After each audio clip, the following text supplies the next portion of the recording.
Hola, la clase que les voy a dar hoy es sobre medicina de precisión en oncología y sus fundamentos. Mi nombre es Jorge Arcuri, soy docente de la Cátedra de Oncología de la Facultad de Medicina de la Universidad Nacional de Tucumán. Hasta en la década del 70, 60, 70 empezamos a tratar al cáncer con drogas de quimioterapia, citostáticos y citotóxicos que básicamente actúan en esto que es el ciclo celular y sus diferentes etapas, llevando a la célula a quiescencia o apoptosis en función de dónde atacaban. Desde el año 2000 y con el advenimiento de los descubrimientos de las bases moleculares y genéticas del cáncer, empezamos a ver que se podían empezar a actuar en diferentes etapas y diferentes blancos moleculares que permitían hacer un tratamiento un poco más preciso de la enfermedad. Y entonces, un poco este es el ejemplo, ¿no? La época de la quimioterapia, que fue una época muy buena y sigue siendo una droga, siguen siendo drogas altamente utilizadas en oncología, pero tienen la particularidad como esta ametralladora de la Segunda Guerra Mundial que no puede discriminar demasiado entre célula que tiene alta replicación, ya sea buena o mala. Es decir, el cáncer sabemos que son células que tienen altísima replicación, entonces mata y afecta y daña a cualquier célula que tenga esta característica, ya sea tumoral o no tumoral. De allí los efectos secundarios que todos conocemos derivados de la quimioterapia a nivel medular, miotoxicidad, a nivel gastrointestinal, como puede ser mucositis, etc. Y pasamos a esto que es un poco la medicina de precisión, es decir, este rifle con mira telescópica, láser, que permite dar en el blanco que uno quiere, minimizando el daño colateral. Entonces podemos definir la medicina de precisión como terapias dirigidas hacia blancos moleculares definidos y validados, dando énfasis en mecanismos de enfermedad con una terapia individualizada como característica principal. Este meme del hombre araña no es que sean exactamente iguales, claramente son diferentes. La quimioterapia actúa a nivel del ADN, ARN, enzimas, microtúbulos y membrana, todo lo que tiene que ver con la división celular. En cambio, en la medicina de precisión apuntamos a oncogenes, receptores tumorales, receptores de membrana, factores de transducción de señales, angiogénesis. La quimioterapia tiene baja especificidad, baja selectividad. En cambio, la medicina de precisión se caracteriza por tener alta especificidad, alta selectividad. La quimioterapia sabemos que es tóxica, históricamente sabemos que es tóxica. En cambio, la medicina de precisión tiene una toxicidad diferente a la que tuvimos que ir acostumbrándonos e ir aprendiendo, pero no quiere decir que sea menor por ahí que comparativamente con la quimioterapia. Si hacemos un poco de historia, ya Ehrlich en el año 1906 hablaba de la bala mágica y Ehrlich, ¿cómo quiso definir esto?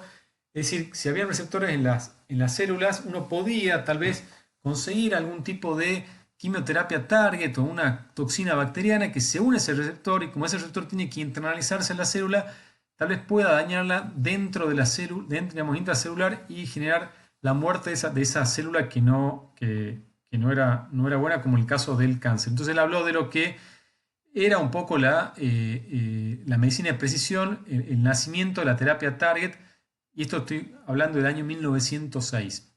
Pasó mucho tiempo, obviamente, hasta que esto pudo llevarse a cabo.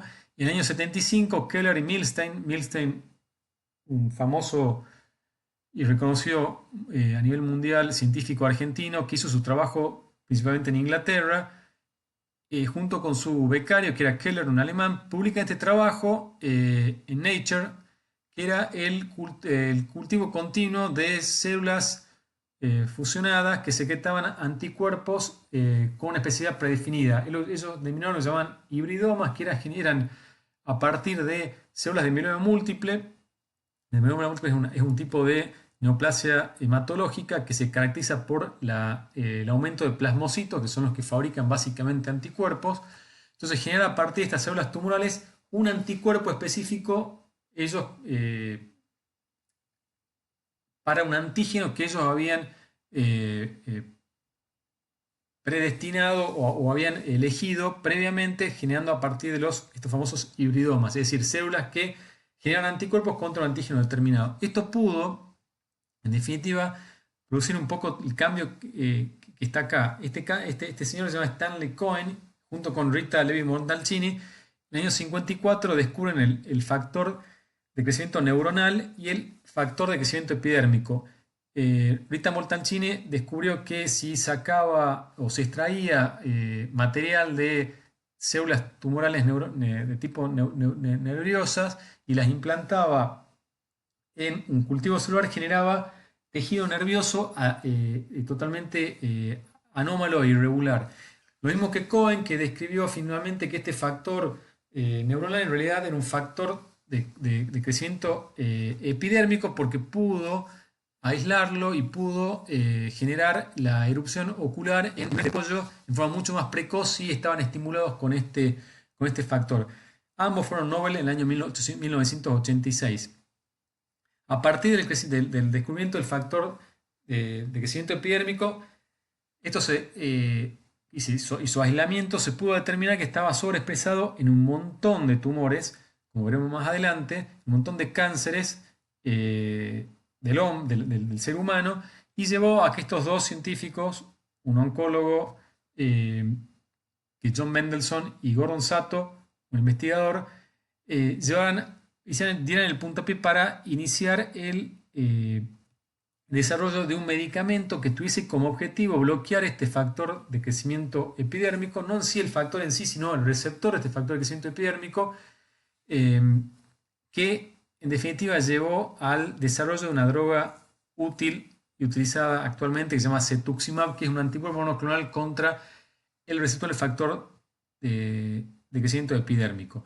Por eso un poco estas dos historias se completan con el desarrollo de los anticuerpos monoclonales por Milstein y Keller en el año 1975. Y de hecho, ambos recibieron el Nobel en 1984 porque se entendió el impacto que iba a tener el descubrimiento de esta técnica para desarrollar anticuerpos monoclonales, que revolucionó el tratamiento en la oncología, en las terapias inmunológica, en la terapia reumatológica, en terapia neurológica, en enfermedades como por ejemplo la esclerosis múltiple, y además permitió el diagnóstico preciso de un montón de patologías en el ser humano. Pasamos a esta época un poco más cercano a la actualidad. Esto fue tapa en la revista Time, año 1999-2000.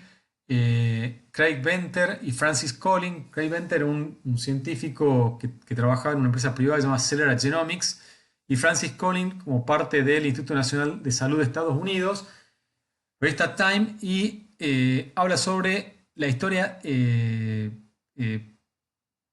desarrollo de la decodificación del genoma humano. De hecho, fue también tapa de Science y Nature, y fíjense cómo desde el año 90 hasta el año 2003, 13 años llevó poder de descifrar y decodificar todo el genoma del ser humano. Venter lo hizo a partir de una empresa privada que obviamente buscaba un beneficio económico del desarrollo y del conocimiento de esta información, y eso llevó a que el Instituto Nacional de Salud de Estados Unidos entendiera que esto tenía una implicancia enorme, y se propuso en realidad ser ellos quienes decodificaran el genoma y que no cayese en manos de una entidad privada. Esto obviamente llevó a que se pensase: ¿por qué no hacemos lo mismo en el cáncer? Si en definitiva el cáncer es una enfermedad genética, ¿por qué no empezamos a decodificar y tener lo que se llama un genoma del cáncer, un atlas del genoma del cáncer humano? Y esto fue gracias al desarrollo también de la tecnología. Ustedes imagínense, este equipo que está acá es un Illumina, un secuenciador de última generación, un Next Generation Sequencing, y fíjense los costos que llevó en el año, cuando se pudo secuenciar el genoma humano, costó $1.000 millones de dólares, y 12 años después, cómo ese costo ha bajado a $1.000. Y además, la cantidad de información que se pudo recabar en 12 años de desarrollo de todas las técnicas, digamos, de secuenciación y de estudios genéticos. Esto obviamente también permitió, en definitiva, llegar a esto, ¿no? A empezar a conocer cuál era cuáles eran las características mutacionales y el significado de los tipos, en 12 tipos distintos de cáncer, y saber, por ejemplo, que el número de mutaciones por megabase era distinto en la leucemia mieloide aguda que en el cáncer de pulmón de células escamosas, siendo mucho mayor la cantidad de mutaciones que había por megabase en un cáncer de pulmón, ya sea adenocarcinoma o células escamosas, una característica, un nivel medio en el glioblastoma multiforme y mucho menor en la leucemia mieloide aguda.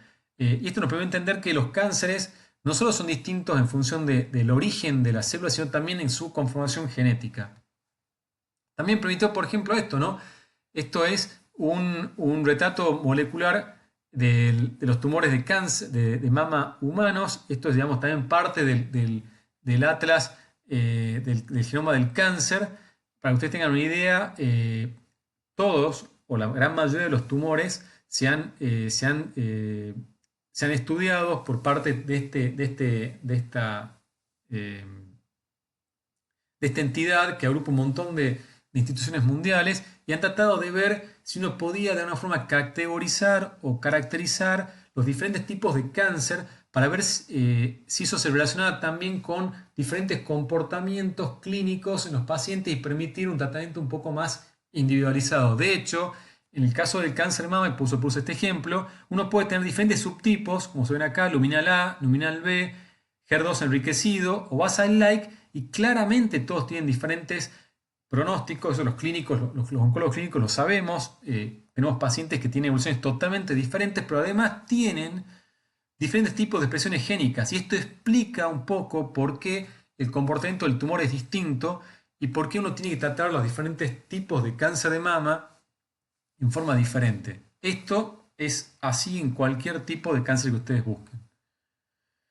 Y sabemos esto, ¿no? Lo que hablábamos al principio, la medicina de precisión, es decir, yo puedo tener 9 pacientes con cáncer de mama o el cáncer que ustedes quieran, pero hay un montón de factores que van a influir en la decisión del tratamiento, como por ejemplo la raza, la historia familiar, el sexo, la edad, el estilo de vida, las enfermedades, las comorbilidades, pero básicamente esto, ¿no? La genómica es el factor predominante para influir en la medicina de precisión. Y por eso yo puedo tener 9 cánceres de mama iguales, mismo estadio, pero ser tratados en forma totalmente diferente y mantener comportamientos totalmente distintos, porque básicamente el genoma de ese cáncer puede ser totalmente diferente.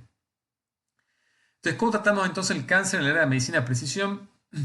Bueno, yo les voy a dar un ejemplo, que esto es yo les conté recién del receptor del factor de crecimiento epidérmico humano. Es una proteína transmembrana que tiene un dominio extracelular, un dominio transmembrana y un dominio intracelular, que tiene fundamentalmente una actividad que se llama tirosinquinasa. Se fosforila el residuo tirosin de los diferentes de las diferentes vías de señalización internas. Entonces, la activación de este receptor de factor epidérmico humano por su ligando activa una serie de vías de señalización intracelular, como la vía de PI3K, AKT y mTOR, o la vía de RAS y las MAP quinasas, ADJUNC, RAF, MEK y ER, que llevan básicamente a que la célula, al interactuar con el genoma de la célula, a evitar la apoptosis, favorecer la proliferación, angiogénesis y dar metástasis. Entonces, claramente, si esto favorece la supervivencia celular, angiogénesis, proliferación y semimetastásica, es obvio y es claro que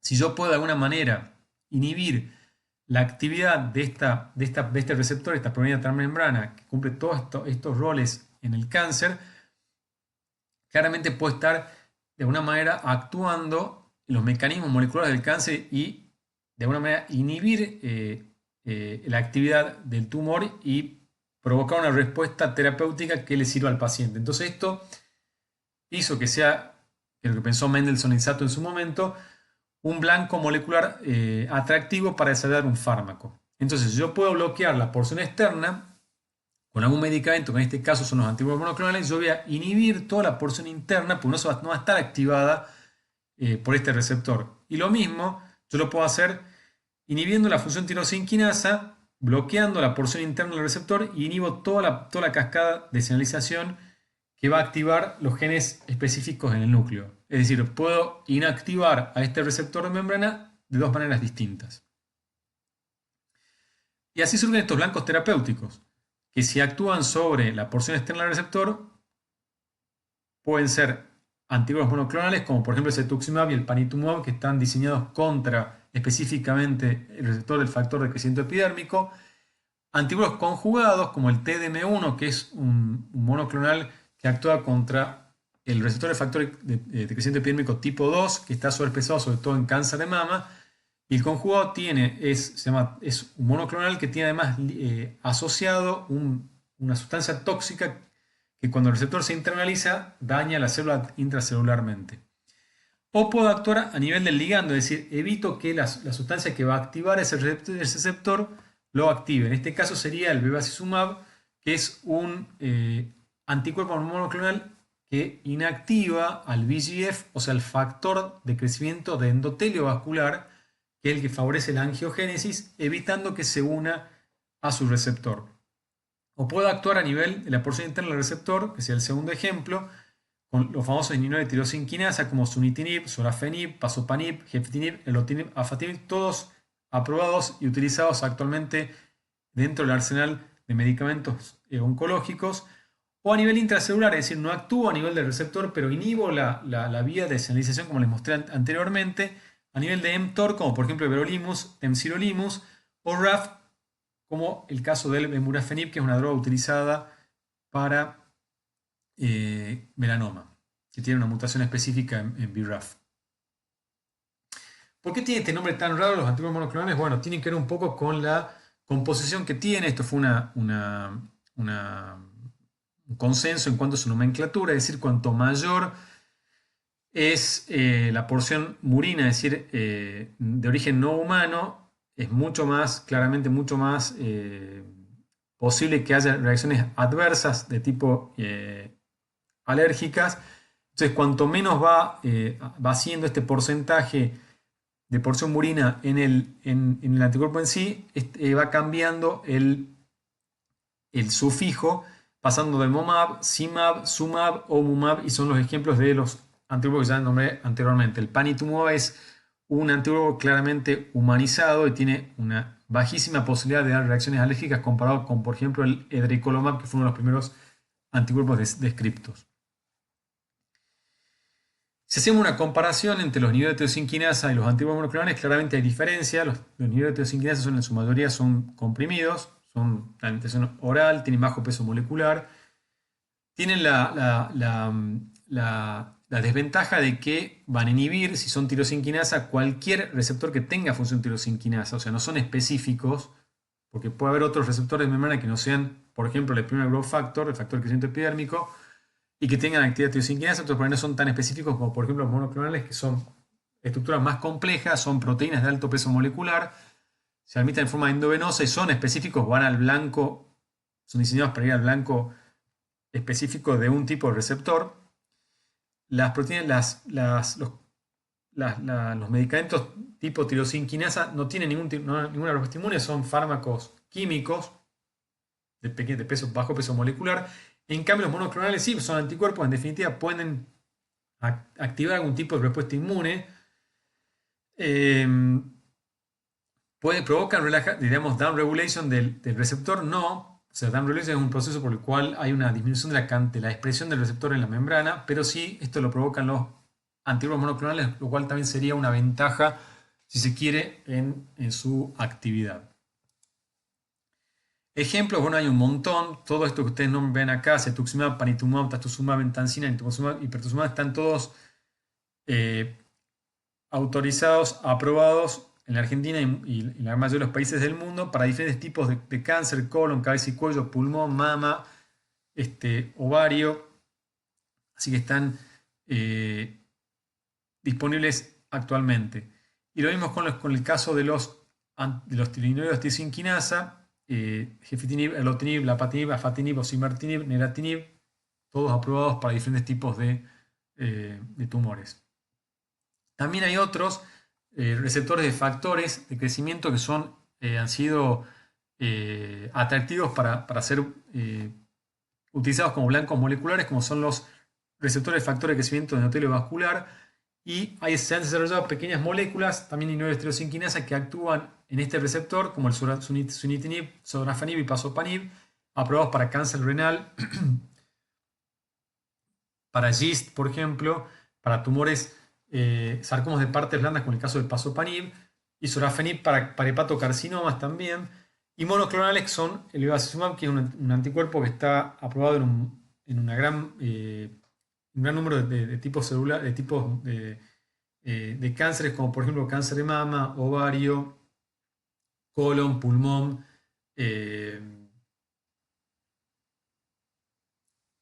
y está en investigación en otros tipos tumorales. Pero también hay otras pequeñas moléculas que actúan, que inhiben diferentes tipos de receptores, como por ejemplo el receptor del factor derivado de plaquetas, c-KIT, RAF-FID, como por ejemplo imatinib, sunitinib, sorafenib, pazopanib y cediranib, que actúan también en otros tipos de modelos tumorales. Pero funcionan, bueno, yo les voy a mostrar una serie de ejemplos. Esto es un trabajo publicado en JCO, la revista más importante de mayor impacto en la oncología a nivel mundial. Habla del éxito, la historia exitosa de la terapia Target en la leucemia mieloide crónica, y esto es un estudio basado en población en pacientes diagnosticados en Suecia de año 73 al 2008. Si se fijan, las diferentes curvas hablan de los diferentes periodos de tiempo. Año 73, la celeste, fíjense que la expectativa de vida a 10 años de un paciente que había sido diagnosticado en esa época con una leucemia mieloide crónica es menos del 10% a 10 años. O sea, la posibilidad de estar vivo desde el diagnóstico a 10 años era menos del 10%.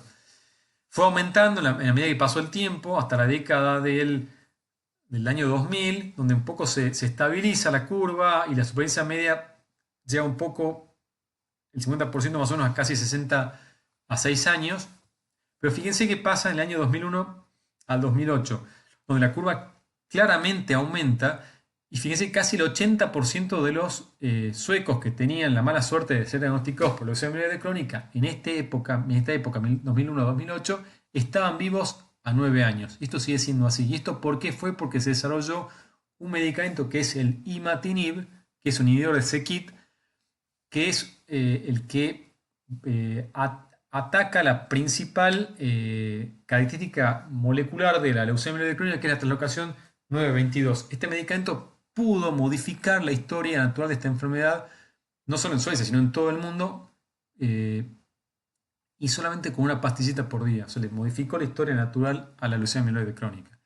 Otros ejemplos, por ejemplo esto es una tabla donde se ven un montón de trabajos, 7 trabajos de cáncer de mama, en los cuales se utilizó, son estudios fase 3, de trastuzumab como terapia adyuvante en pacientes con cáncer de mama HER2 positivo.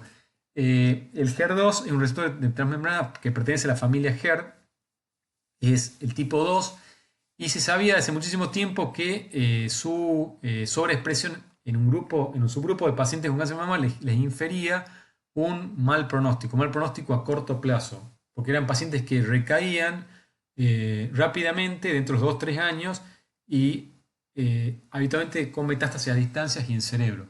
Este medicamento se usó en adjuvancia y la mayoría de estos trabajos fueron presentados entre el año 2005 y 2007 y demostraron que bajaban la posibilidad de recidiva y aumentaban la supervivencia libre de enfermedad casi más de un 50%, un hazard ratio de 0,48, 0,45, es decir, disminuía la posibilidad de que la enfermedad volviera casi un 50%, lo cual es una enormidad en cáncer. Obviamente esto llevó, a partir de todos estos trabajos que ustedes están viendo acá, a la aprobación del trastuzumab como terapia estándar en cáncer de mama temprano, HER2 positivo, y permitió cambiar la historia natural de esta enfermedad.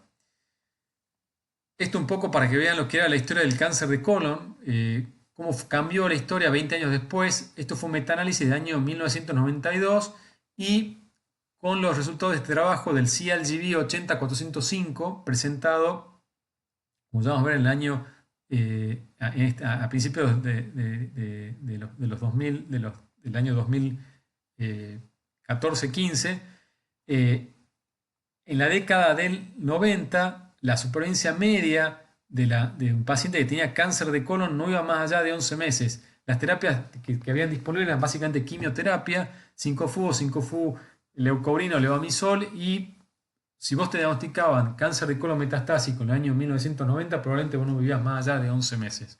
Esa es la probabilidad. A partir del CALGB, eh, la expectativa de vida pasó a 29 meses. O sea, es decir, un paciente que se diagnostica hoy con cáncer de colon avanzado, si recibe alguno de estos dos anticuerpos monoclonales, ya sea cetuximab o bevacizumab, tiene una posibilidad de vivir media de 29 meses. Y hoy por hoy, sabiendo un poco más de la biología molecular, si es un colon izquierdo, si no tiene mutación de RAS ni de BRAF y se usa cetuximab, probablemente pueda llegar a vivir hasta 42 meses, lo cual cambió claramente la expectativa de vida de esta enfermedad.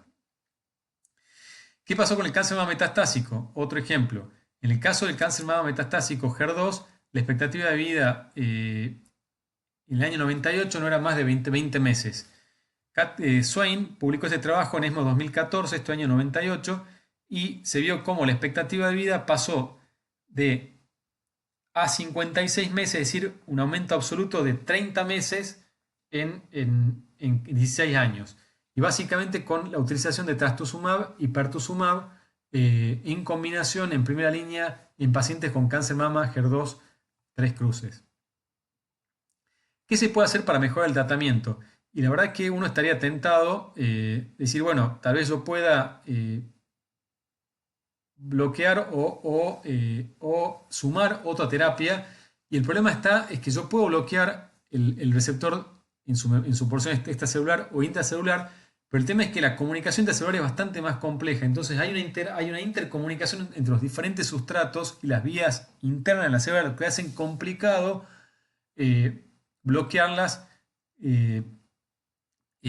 completamente. Y además hay que entender que por la biología del cáncer, los tumores adquieren la capacidad de ser resistentes a las terapias que uno administra y buscan la forma digamos, de que éstas dejen de ser efectivas, mutando y generando comunicaciones nuevas que hacen que de alguna manera se bypasse el efecto que uno está logrando con el tratamiento. Entonces uno puede sentirse como este señor, este pakistaní, que está subido a un burro y piensa que está subido a un BMW, y yo por ahí puedo pensar lo mismo, que si administro cetuximab, trastuzumab, pertuzumab o algún monoclonal o algún neotensindiasa, estoy usando la terapia y con eso voy a tratar el cáncer y curarlo. Y lamentablemente no es así.